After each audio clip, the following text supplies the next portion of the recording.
अभी आगे देखना, छोटा सा वीडियो बताया, ज्यादा लंबा नहीं है। उस भविष्यवाणी में क्या बताया गया है जय गुरुदेव के द्वारा कि उस समय क्या होगा, कैसे तांडव मचेगा। आदमी सोचेगा कोई आदमी दिख जाए तो उसको काट के खा जाऊं, अन्न का दाना नहीं बचेगा, अन्न का दाना। और उस विकट परिस्थिति में गुरुजी कैसे आप और हमारी रक्षा करेंगे वो भी आप देखना, किस विधि से करेंगे। हमें भूखा नहीं मरने देंगे परमात्मा, किस विधि से और किनकी करेंगे वो भी आप देखना आगे वीडियो में। तो वो किला एकमात्र परम पूज्य सतगुरु रामपाल जी महाराज जी हैं। और जो व्यक्ति ये वीडियो देख रहे हो और अपना बचाव चाहते हो समय रहते, तो उन फर्जी नामदान केंद्रों पे जाके नाम दीक्षा मत लेना भैया, उल्टे मरोगे, उल्टे फंसोगे। सीधा सा उपाय है, सत्संग सुनो पहले। यूट्यूब पे किसी भगत से मेमोरी कार्ड लेके जो आपके संपर्क में आ जाए, कोई पुस्तक पढ़ के संत रामपाल जी महाराज जी के पहले सत्संग सुनो। अगर उनके आने तक आप सत्संग भी सुनते रहोगे और सत्संगों के माध्यम से वो जो नियम बताते हैं, जो बुराइयां छोड़ने के लिए कहते हैं, उनको आप छोड़ दोगे, आपका बाल विवाह का नहीं होगा, बाल विवाह का। और अगर उनको परमात्मा मान के सत्संग सुन के ज्ञान को आधार बना के कि धरती पे अगर कोई संत है तो केवल यही है, भगवान अगर कोई धरती पे है तो संत रामपाल जी महाराज है, अगर इतना विश्वास आपको हो जाए, उसके बाद में किसी भी सत्सेवक भाई बहन से संपर्क कर लेना। उसके बाद में अपने घर में परमात्मा की 3 समय की आरती करो, घर में देसी घी का खड़ी बत्ती वाला दीपक जलाओ, परमेश्वर को दंडवत करो, सत्संग सुनो, परमात्मा का शब्द सुनो। बाल बाका नहीं होने देगा परमात्मा, बाल बाका नहीं होने देगा, और कोई तरीका नहीं है। प्रकार की चीजें आगे युग में होने वाली है। जो लोग भगवान के साथ जुड़े होंगे, अच्छाई के साथ धर्म के रास्ते पर चल रहे होंगे, सिर्फ वही बचे। अब देखिए लास्ट पार्ट है, उसके बाद में हम परमपिता परमेश्वर जी की दया से थोड़ा आराम करेंगे फिर। तो ये लास्ट है कि वो विनाश का समय होगा, कैसा होगा, कैसा उसमें तांडव मचेगा, किस प्रकार से लोग त्राही त्राहीमान हो जाएंगे, कैसी कैसी विकट परिस्थितियां पैदा होंगी। आप देखना आप इन चीजों को।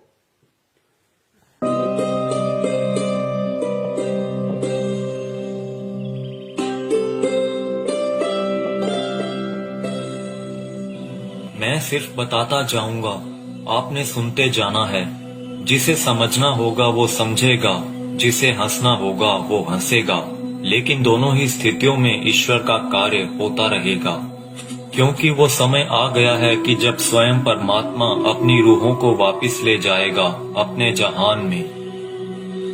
हिंदू, मुस्लिम, सिख, ईसाई हर धर्म को मानने वाले यह जानते हैं कि उनके इष्ट ने फिर से इस मृत्यु लोक में आने की भविष्यवाणी कर रखी है।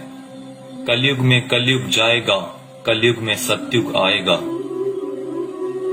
पाप और अधर्म को चरम तक पहुंचाने में कामयाब मनुष्य ने बहुत ही जल्द अपने विनाश की राह तय कर ली है। और जो पाप और अधर्म का चरम कलयुग के अंतिम चरण में होना चाहिए था, वो इंसान ने अभी ही हासिल कर लिया है।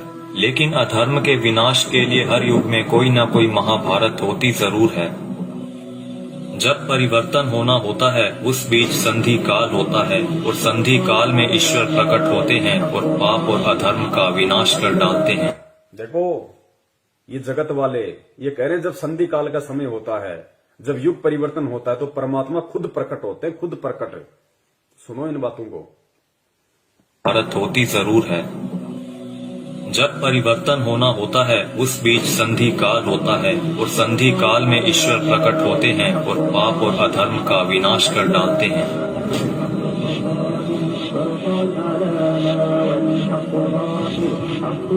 यह वीडियो वो लोग जरूर देखें जिनका परमात्मा में पूर्ण विश्वास है। इस वीडियो में दी गई जानकारी को ध्यान लगाकर समझिए। ये जानकारी कोई मन गढ़ंत या काल्पनिक बातें बिल्कुल नहीं है। ओडिशा में 400 साल पहले अच्युतानंद जी द्वारा भविष्य मालिका की रचना की गई थी। अच्युतानंद जी को भगवान श्री कृष्ण के परम सखा सुदामा का पुनर्अवतार माना गया है, जिसमें उन्होंने कलयुग के खत्म होने की भविष्यवाणी की है, जो कि गणनानुसार आने वाले कुछ वर्षों में हो सकता है। इसमें उन्होंने परमात्मा के प्रकट होने से पहले भारत के जो अंतिम प्रधानमंत्री होंगे उनके बारे में भी बताया है, और जो गुण बताए हैं वो वर्तमान के प्रधानमंत्री से मेल खाते हैं। यानी लोकतांत्रिक भारत के अंतिम प्रधानमंत्री होंगे श्री नरेंद्र मोदी, और उसके बाद होगा उस ईश्वर का प्रकट होना, और पूरे भारत में मिलिट्री शासन होगा, या कहें राजतंत्र कायम हो। अंतिम प्रधानमंत्री नरेंद्र मोदी होगा, पूरे देश में मिलिट्री शासन होगा, उसके बाद प्रकट होगा कौन? परम पूज्य सतगुरु रामपाल जी महाराज जी उसके बाद पूरी दुनिया के सामने आएंगे।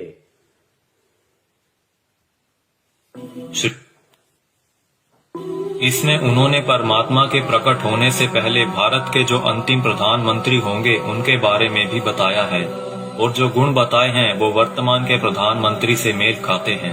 यानी लोकतांत्रिक भारत के अंतिम प्रधानमंत्री होंगे श्री नरेंद्र मोदी, और उसके बाद होगा उस ईश्वर का प्रकट होना, और पूरे भारत में मिलिट्री शासन होगा, या कहें राजतंत्र कायम हो जाएगा, और पूरे विश्व में सनातन धर्म की पुनर्स्थापना होगी। हम बहुत ही भाग्यशाली हैं जो इस समय में जी रहे हैं जब इतिहास लिखा जाएगा और हमें उस दिव्य पुरुष परमात्मा को साक्षात देखने का मौका भी मिल सकता है। पद्म पुराण के छठे खंड में 71वें सेट पर श्लोक नंबर 279 से 282 में बताया गया है कि वो दुष्टों का विनाश करेंगे, पृथ्वी की हुई दुर्गति को ठीक करेंगे, अपनी सेना द्वारा ईश्वरीय नियमों को स्थापित करेंगे। वो पूरी दुनिया के एकमात्र शासक होंगे जिन पर किसी का नियंत्रण नहीं होगा, यानी कि वो सबसे ऊपर होंगे। वो पूरी दुनिया पर धर्म की विजय पताका फहराएंगे और पूरे विश्व के लिए पूजनीय होंगे। जब वो सामने आएंगे तो देश में इमरजेंसी लागू होगी। पूरी दुनिया के टीवी चैनल्स के जरिए सभी लोग उन्हें जान जाएंगे। उनकी सेना होगी, एडमिनिस्ट्रेशन होगी और उनके समाज सेवी मनुष्य भी होंगे। फ्रांसीसी भविष्यवक्ता माइकल द नॉस्ट्रेडामस की भविष्यवाणियों पर पूरी दुनिया के लोग यकीन रखते हैं, क्योंकि वो हमेशा सच साबित होती रही हैं। जिसमें उन्होंने 2020 को एक बहुत ही हिंसक साल बताया है, जहां दुनिया के बड़े बड़े देशों में गृह युद्ध के हालात होंगे। 2020 में ही सदी का सबसे बड़ा आर्थिक संकट भी आएगा। इसी समय में लोग काफी जागरूक हो चुके होंगे और लोगों में एक तरह का आध्यात्मिक झुकाव देखने को मिलेगा। नॉस्ट्रेडामस की ये सभी भविष्यवाणियां सेंचुरी नामक पुस्तक में दर्ज हैं। उनकी भविष्यवाणियों में कुछ भविष्यवाणियां ये भी हैं। जल्द ही दुनिया का तारनहार जन्म लेगा। वो एक ऐसे देश में जन्म लेगा जिसका नाम किसी समुद्र के नाम से जुड़ा होगा। आप जानते ही हैं कि पूरे विश्व में प्राचीन समय से ही भारत ही एक ऐसा देश है जिसका नाम एक समुद्र के नाम से जुड़ा है, हिंद महासागर। आगे नॉस्ट्रेडामस लिखते हैं, मैं उसे जब जब देखता हूँ मेरा सर सजदे में झुक जाता है। वो दुनिया को ऐसा ज्ञान बताएगा जो आज तक किसी ने नहीं दिया होगा। स्वयं को ज्ञानी विद्वान कहलाने वाले सभी उसके समक्ष नतमस्तक होंगे। वो सभी आत्माओं को वापस अपने देश ले जाएगा। माना जाता है कि ईश्वर के अवतार का प्रकट होना वैश्विक त्रासदी के समय में होगा। आज चारों ओर डर और हिंसा का माहौल है। तरह तरह की आपदाएं नित प्रतिदिन आती रहती हैं और आने वाला समय भी पता नहीं क्या लेकर आ रहा है। क्या यह वैश्विक त्रासदी का समय नहीं है? मनुष्य बहुत ही छोटा हो जाएगा और उसके सभी अस्त्र शस्त्र निष्फल हो जाएंगे। आज मनुष्य में नैतिक चारित्रिक गुणों का पतन होता जा रहा है और वर्तमान समय में चल रही महामारी के लिए मनुष्य के सभी प्रयास भी निष्फल हो चुके हैं। कई सौ वर्ष पहले हुए संत सूरदास और संत रविदास जी ने भी उस अवतार के लिए भविष्यवाणियां कर रखी हैं, जिनके ऊपर हमने अलग से वीडियो बना रखी है। हो सकता है कि संधि काल के बाद ईश्वर द्वारा चुने गए कुछ मनुष्य ही अगले युग में कदम रखें। इसीलिए इस समय में हम सभी को पूर्ण रूप से, पूर्ण प्रयत्न से अपना आध्यात्मिक विकास करने की जरूरत है। लेकिन अभी आपने मथुरा के संत तुलसीदास जी की भविष्यवाणियों के बारे में तो सुना ही नहीं, जिन्होंने सन 1971 से लेकर आगे के कई सालों तक अपनी शाकाहारी पत्रिका के माध्यम से आने वाले समय के लिए बहुत सारी भविष्यवाणियां कर लोगों को जागरूक किया है। सतयुग एक दिन में नहीं आता। ऐसा नहीं होगा कि आप सुबह उठेंगे और चारों तरफ देखेंगे कि सतयुग आ चुका है। युग परिवर्तन का एक लंबा काल खंड होता है। युग परिवर्तन की बेला का एक बहुत बड़ा संक्रमण काल होता है। जब युग बदलता है, एक युग जाता है और दूसरा आता है। तब जहां दो युगों की टक्कर होती है, महाविनाश होता है। चारों तरफ त्राहिमाम मचेगा। बहुत अकाल मौतें हों। पुण्यात्माओं, कैसी परिस्थितियां होंगी गुरुदेव के जेल से बाहर आने से पहले? ये बाहर आने से पहले की बातें हो रही है सारी। गुरुदेव के जेल से बाहर आने से पहले कैसी परिस्थितियां होंगी, कैसा भयंकर विनाशकारी समय होगा, और विनाशकारी समय में कौन बचेगा, किस प्रकार परमात्मा उसको बचाएंगे, सुनना ध्यान से। और ये जगत वाले कह रहे हैं, वीडियो बनाने वाले, कि अगर हमें वो सतयुग देखना है तो हमने अपनी भक्ति को बढ़ा देना चाहिए, अपना आध्यात्मिक विकास करने की शुरुआत कर देनी चाहिए। है जब युग बदलता है, एक युग जाता है और दूसरा आता है, तब जहां दो युगों की टक्कर होती है वहां विनाश होता है। चारों तरफ त्राही माम मचेगा, बहुत अकाल मौतें होंगी। लोग कीड़े मकोड़ों की तरह मरेंगे, लाशें पड़ी सड़ेंगी, उनको उठाने वाले नहीं मिलेंगे, कौन किसको उठाएगा। अब देखना, जो भगत भाई बहन 50 गज के प्लाट के लिए मारामारी करते हैं ना बिना ज्ञान के, बना लो, उधार ले लो, ये ले लो, वो कर लो, गुरुजी ने मुझे क्या मुझे लाभ दे दिया, मेरा कोई प्लाट नहीं बन पाया, मेरी कोई नौकरी नहीं लग रही, ये हो गया, फलाना हो गया, बिना ज्ञान के जो त्रुटियां निकालते रहते हैं। सुनो, आने वाले समय में क्या होगा, ये दुनिया के प्लाट खाली पड़े रहेंगे, जाके बस जाना किसी में भी। काल होता है जब युग बदलता है, एक युग जाता है और दूसरा आता है, तब जहां दो युगों की टक्कर होती है वहां विनाश होता है। चारों तरफ त्राही माम मचेगा, बहुत अकाल मौतें होंगी। लोग कीड़े मकोड़ों की तरह मरेंगे, लाशें पड़ी सड़ेंगी, उनको उठाने वाले नहीं मिलेंगे, कौन किसको उठाएगा। बच्चा, आज आप मुट्ठी भर पैसे लेकर जाते हो और बोरा भरकर अनाज लाते हो। आप बोरा भरकर नोट ले जाओगे लेकिन मुट्ठी भर अनाज नहीं मिलेगा, अन्न का दाना नहीं मिलेगा। नाली में पड़े रोटी के टुकड़े को देखकर सोचोगे कि उठाकर खा लिया जाए। अन्न का दाना नहीं मिलेगा, नाली में पड़े हुए रोटी के टुकड़े को देखकर सोचोगे कि खा लिया जाए, वरना मरेंगे। उस समय में परमात्मा क्या करेगा अपने भगत के साथ, जो वर्तमान में उनको परमात्मा मान के मर्यादा में रह के भक्ति कर रहा होगा। आगे देखना, कौन किसको उठाएगा। बच्चा, आज आप मुट्ठी भर पैसे लेकर जाते हो और बोरा भरकर अनाज लाते हो। आप बोरा भरकर नोट ले जाओगे लेकिन मुट्ठी भर अनाज नहीं मिलेगा, अन्न का दाना नहीं मिलेगा। नाली में पड़े रोटी के टुकड़े को देखकर सोचोगे कि उठाकर खा लिया जाए।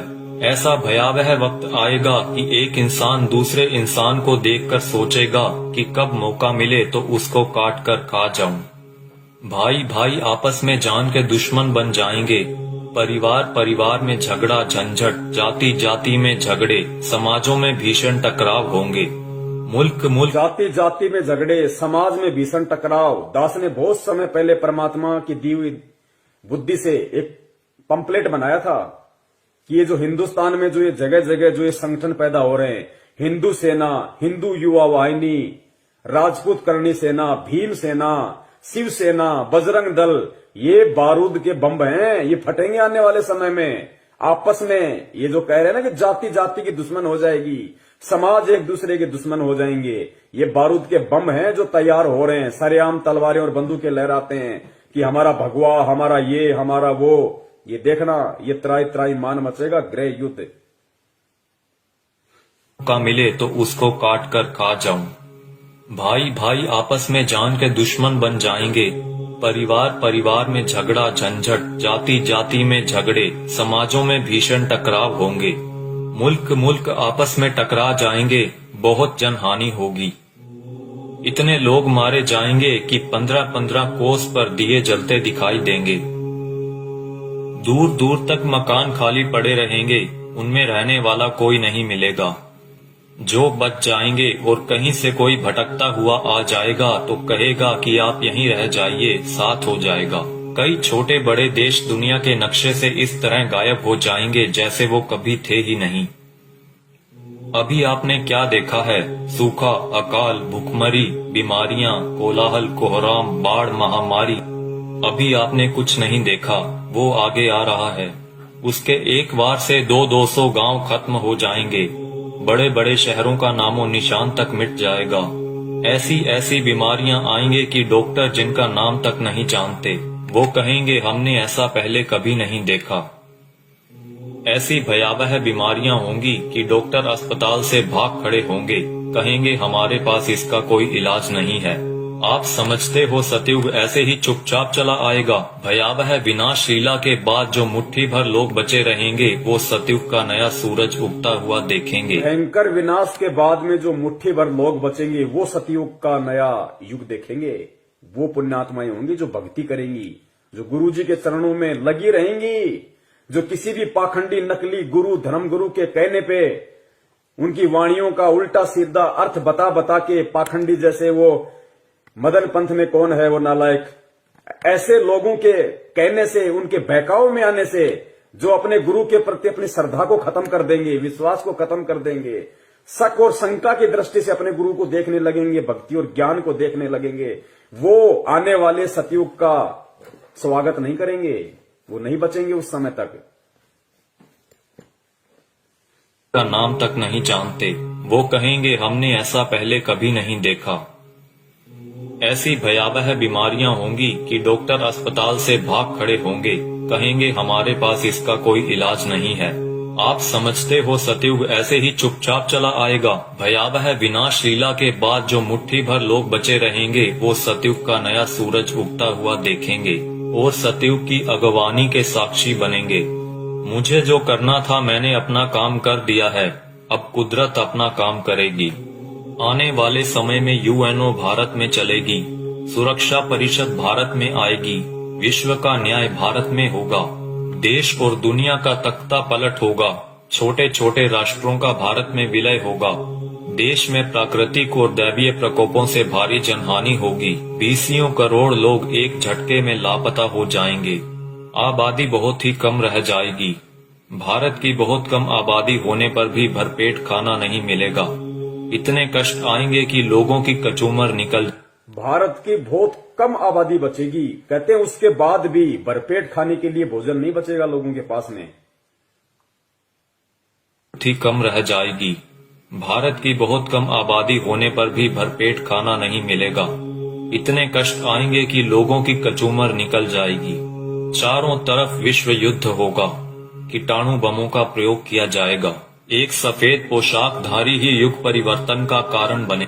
बंदी छोड़ सतगुरु रामपाल जी महाराज की जय हो। एक सफेद पोशाकधारी, क्योंकि ये जितने भी भविष्य वक्ता हैं विदेशी, ये जो परमेश्वर को देख रहे हैं, उस अवतार को देख रहे हैं, ये गुरु जी के वर्तमान रूप को देख रहे हैं।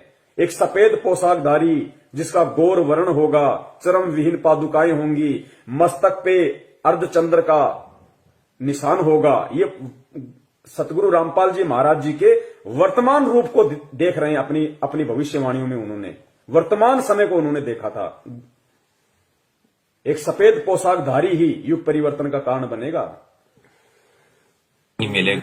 और वो रूपानंद कह रही है कि वो उत्तराखंड में है, साधु संत है। यहां तो लाल कपड़े वाले हैं सारे, गले में मोटी मोटी रुद्राक्ष की मालाएं पहने बैठे हैं।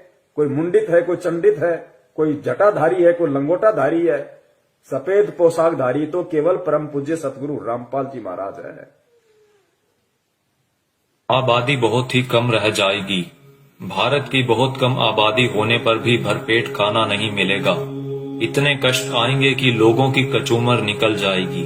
चारों तरफ विश्व युद्ध होगा, कीटाणु बमों का प्रयोग किया जाएगा, एक सफेद पोशाकधारी ही युग परिवर्तन का कारण बनेगा। आप शीघ्र अतिशीघ्र उस आध्यात्मिक शक्ति के साथ जुड़ जाएं तो आपका बचाव होगा।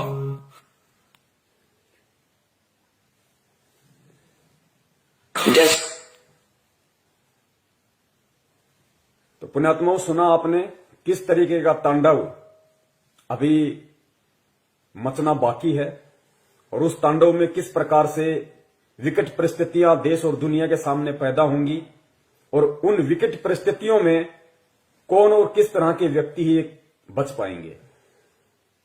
ये भविष्य वक्ता हैं, ये जय गुरुदेव जी हैं। अगर इनकी भविष्यवाणियां सच ना हो तो गुरुदेव कभी भी इनकी भविष्यवाणी का जिक्र नहीं करते। ये सत्य हैं, ये होके रहेगा, क्योंकि दुनिया ने ज्ञान से भगवान को नहीं पहचाना। अब दुनिया को ठोकर लगेंगी तो दुनिया भगवान को पहचानेगी। भारत की बहुत कम आबादी रह जाएगी, उसके बाद भी भरपेट भोजन नहीं मिलेगा। दाने दाने को लोग तरस जाएंगे, दाने दाने को। और नाली में, गंदी नाली में अगर कोई रोटी का टुकड़ा किसी को दिख जाएगा तो सोचेगा खा ले उठा के। ऐसी विकट परिस्थितियां पैदा होना बाकी हैं और हम कर रहे हैं राजनीति।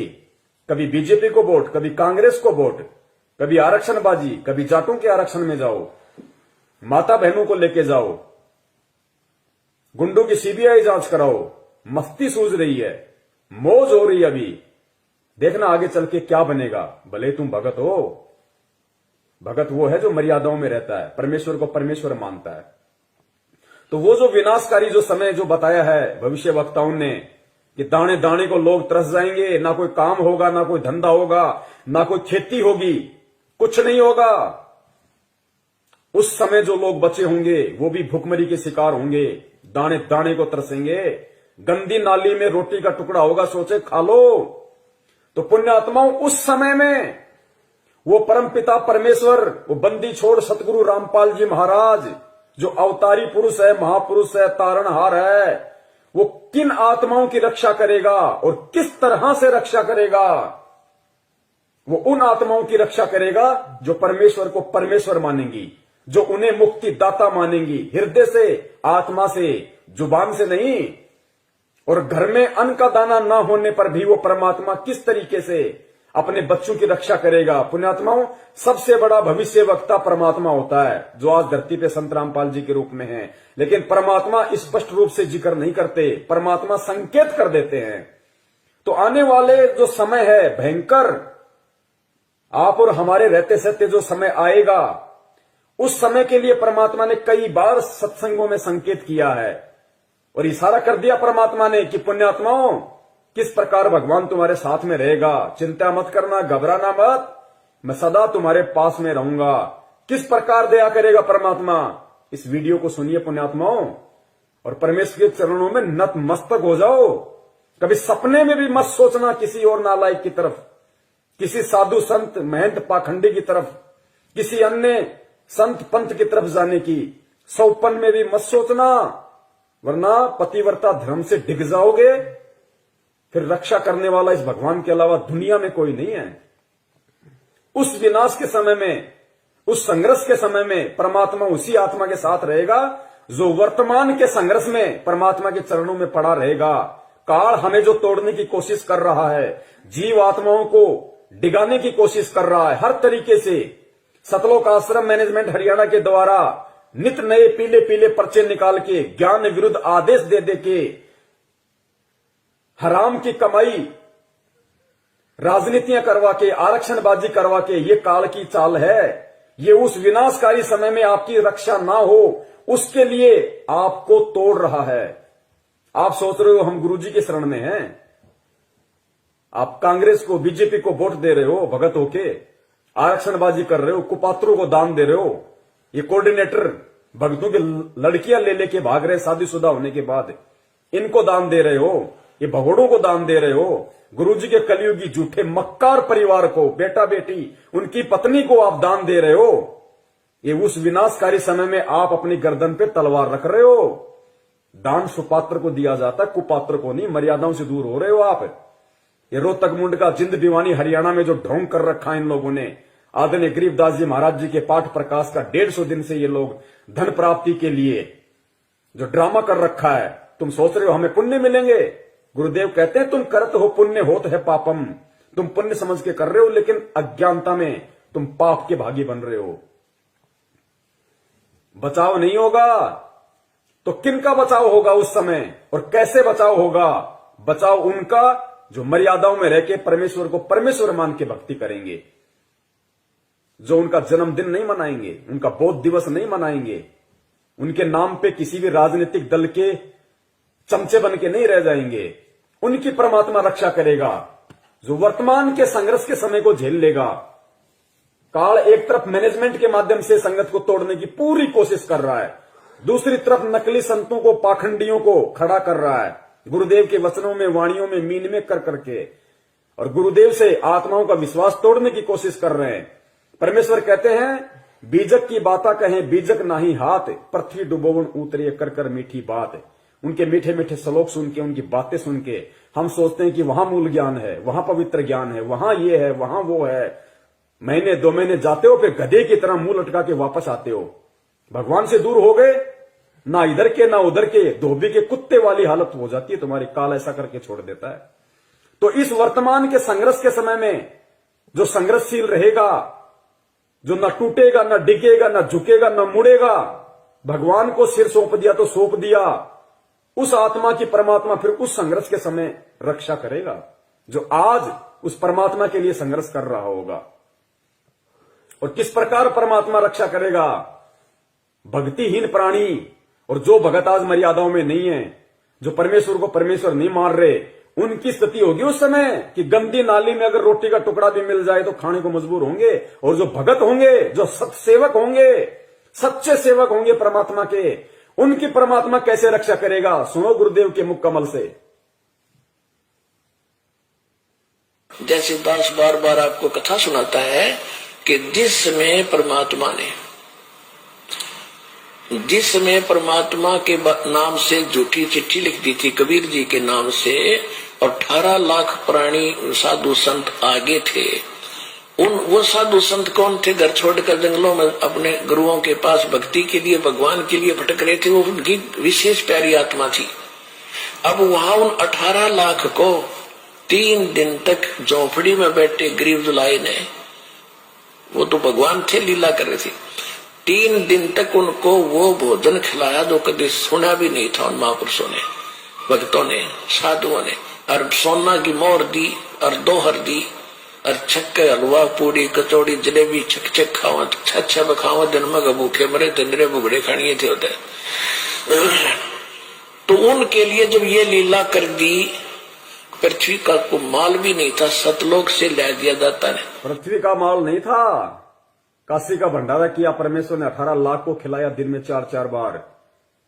इस पृथ्वी लोक का नहीं था, वो सतलोक से लाए थे परमात्मा। और फिर आगे देखना पुण्यात्माओं, किस प्रकार उस विनाश के समय में जब ऐसी संकट पैदा होगा, ऐसी विकट परिस्थितियां पैदा हो जाएंगी, क्योंकि गुरुदेव तो परमेश्वर है, अंतर्यामी है, उनको तो पता है उस विनाश के समय का। उस समय का थोड़ा सा जिक्र परमेश्वर ने किस प्रकार किया कि बच्चों, तुम्हारे घर में अगर 2 दाने भी होंगे तो परमात्मा क्या करेगा, फिर देखना। उसको कहते हैं भक्ति का प्रतिफल। बुगड़े खानिए थे होता है। तो उनके लिए जब ये लीला कर दी, पृथ्वी का को माल भी नहीं था, सतलोक से ला दिया जाता है। तो आने वाले समय में जैसे जनसंख्या बढ़ रही है, 100 वर्ष के बाद क्या खाएंगे ये, अगर ये माहौल नहीं बदलाते? फिर भगवान व्यवस्था करेगा। आपके घर में 2 दाने होंगे, तड़के भरा पाओगा मटका, पिप्पा भरा पाओ। आपके घर में 2 दाने होंगे ना, 2 दाने, तो परमात्मा कहते हैं भक्तिहीन प्राणियों की तरह मैं तुम्हें गंदी नाली में पड़ा हुआ रोटी का टुकड़ा नहीं खाने दूंगा। बच्चों, तुम्हारे घर में अगर 2 अन्न के दाने भी होंगे रात को, तो सुबह तुम्हारे उठने से पहले परमात्मा उस मटके को अनाज से भर देगा। ऐसी रक्षा करेगा परमेश्वर अपनी आत्माओं की। इसलिए हमारे को विश्वास होना चाहिए दृढ़ अटल कि धरती पे अगर भगवान है तो संत रामपाल जी महाराज है, उनके अलावा कोई पुरुष नहीं है। बंदी छोड़ सतगुरु रामपाल जी महाराज की जय। पिका को माल भी नहीं था, सतलोक से ला दिया जाता है। तो आने वाले समय में जैसे जनसंख्या बढ़ रही है, 100 वर्ष के बाद क्या खाएंगे ये, अगर ये माहौल नहीं बदलाते? फिर भगवान व्यवस्था करेगा। आपके घर में फिर भगवान व्यवस्था करेगा। आज हम जो काम धंधा कर रहे हैं, 2 के 4 कर रहे हैं, हम जो अपना दिमाग चला रहे हैं कि हम कर रहे हैं तो खा रहे हैं, ये सब फेल हो जाएंगे। आज भी परमात्मा दे रहा है, आज भी परमात्मा ही करवा रहा है। कैसे करेगा परमात्मा, देखना। माहौल नहीं बदलाते, फिर भगवान व्यवस्था करेगा। आपके घर में 2 दाने होंगे, तड़के भरा पाओगा मटका, पिप्पा भरा पाओगा आटेगा, इस तरह कर देगा दाता आपके लिए। लेकिन साध वचन पलटे नहीं, चाहे पलट जाए ब्रह्मांड। अगर परमेश्वर ने ये वाणी कही है कि आपके घर में 2 दाने होंगे, सुबह मटका भरा हुआ मिलेगा, तो वो विकट समय आएगा, वो 2 दाने वाला समय आएगा भाई। तभी परमेश्वर ने इस वाणी का जिक्र किया, ये बात कही है परमात्मा ने कि आपके घर में 2 दाने होंगे। नहीं तो भगत आज हम अपना काम धंधा कर रहे हैं, अपना कमाई रहे ना, लेकिन एक समय ऐसा आएगा ना काम होगा, ना धंधा होगा, ना कोई घर से बाहर निकलेगा, डरेंगे, सहमे हुए होंगे, डरे हुए होंगे। उस समय परमात्मा कहते हैं कि जो भक्तिहीन प्राणी भूख के मारे क्या करेंगे, कब तक घरों में बैठे रहेंगे, ना ये ब्रह्मा रक्षा करेगा, ना विष्णु करेगा, ना दुर्गा करेगी, ना काल, ना महाकाल, ना देवी देवता, ना भैरू, ना भूत, ना यार, ना रिश्तेदार, ना मां, ना बाप। आज हम जिनके लिए भगवान से दूर हो रहे हैं कि मेरी मां रुष्ट हो जाएगी, मेरा बाप मुझे लड़ेगा, मेरी पत्नी मुझे छोड़ के चली जाएगी, उस समय कोई नहीं आएगा, वो परमेश्वर आएगा उस समय रक्षा करने के लिए। किनकी? जो भक्ति करेंगे, जो भक्ति करने की इच्छा से होंगे। रही है 100 वर्ष के बाद क्या खाएंगे ये, अगर ये माहौल नहीं बदलाते। फिर भगवान व्यवस्था करेगा, आपके घर में 2 दाने होंगे, तड़के भरा पाओगा मटका, पिप्पा भरा पाओगा आटे का, इस तरह कर देगा दाता आपके लिए। लेकिन भक्ति करवाने के लिए छोड़ सतगुरु रामपाल जी महाराज की जय हो। ये उनकी करेगा जो भक्ति करेंगे, और जो बकवाद ये उनकी करेगा जो भक्ति करेंगे, और जो बकवाद करेगा वो अपना करते रहेंगे, वो गंदी नाले के टुकड़े खाते रहेंगे भगत होके भी।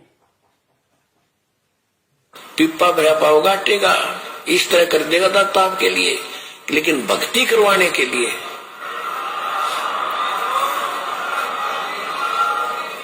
ये उनकी करेगा जो भक्ति करेंगे, और जो बकवाद चाहोगे वो अपना करते रहियो। ठीक है, जैसा भक्ति भजन करेंगे उनका लाभ मिल जाएगा, लेकिन वो उसमें से खड़ी रह जाएंगे। राजनीति करने वाले करते रहियो, आरक्षणबाजी करने वाले करते रहियो, परमात्मा रक्षा उनकी करेगा जो भक्ति करेंगे, जिनका मकसद मोक्ष प्राप्ति का होगा, कांग्रेस को जिताने का और बीजेपी को जिताने का नहीं। तो कितने लोग आज मर्यादाओं में हैं, और कितने लोग भगत होकर भी अपने आप को भगवान का भगत समझते हुए भी मर्यादाओं से दूर हैं। ये अपना आकलन स्वयं कर ले। दास की यही विनती है, यही प्रार्थना है।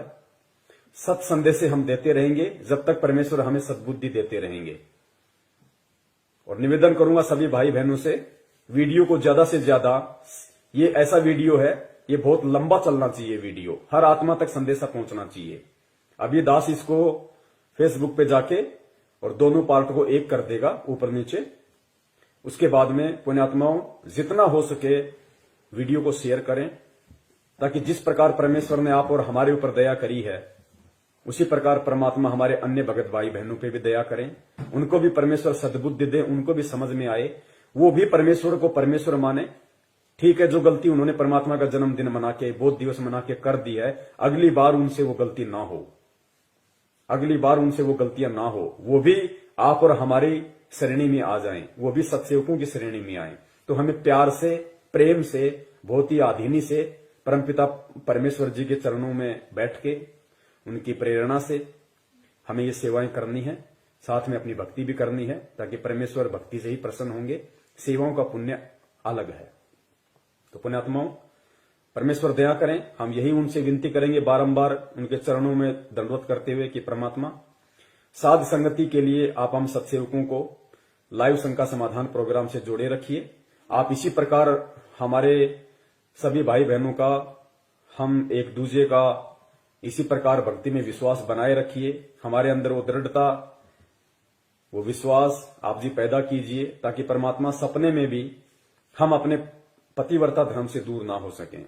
हम आपके चरण कमलों से परमात्मा सुई के नोक जितने भी दूर ना हो।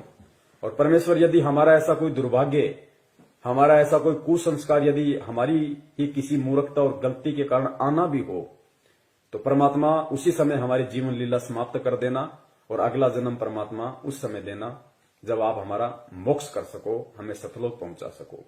बंदी छोड़ सतगुरु रामपाल जी महाराज की जय हो। सत साहेब।